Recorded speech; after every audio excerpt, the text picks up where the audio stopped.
একবার নারদ মুনির পেটে ব্যথা হয়েছিল।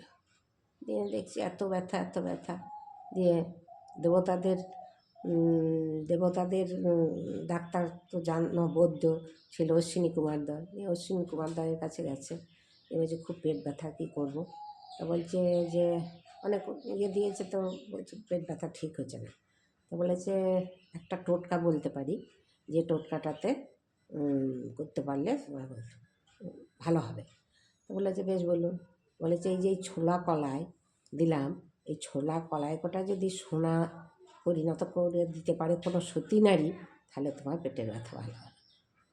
ও এখন ব্রহ্মা বিষ্ণু মহেশ্বরের কাছে গেছে, এই বলছে যে এরকম মা দুর্গার কাছে গেছে, বলছে এই সোনা করে দিতে পারবে? বলছে না পারবো না। ব্রহ্মার স্ত্রী সাবিত্রীর কাছে গেছে, সেও বলছে না পারবো না। তারপরে ইয়ে মা লক্ষ্মীর কাছে গেছে, বিষ্ণুর স্ত্রী মা লক্ষ্মীর কাছে গেছে, সেও বলছে না আমি পারবো না। তখন দেখছি কী করা যায় কী করা যায়। তখন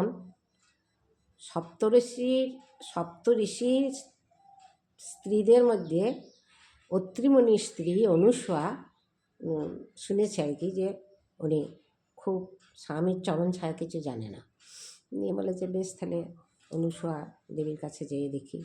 নিয়ে বলেছে মা এই ছোলাগুলো সোনা করে দিতে পারবে?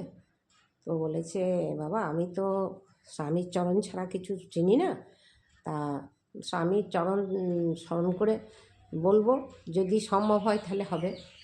নিয়ে বলেছে বেশ ঠিক আছে। নিয়ে স্বামীর চরণ স্মরণ করে দিয়েছে, কিন্তু ইয়ে হয়ে গেছে, সোনা হয়ে গেছে। ও তো খেয়েছে, ও পেট ব্যথা ভালো হয়ে গেছে। এই হচ্ছে সতী নারী। এর গল্পটা আরও বড়, মানে একবারে বললে শর্টে দেওয়া যাবে না, আমি পরে আবার বলছি।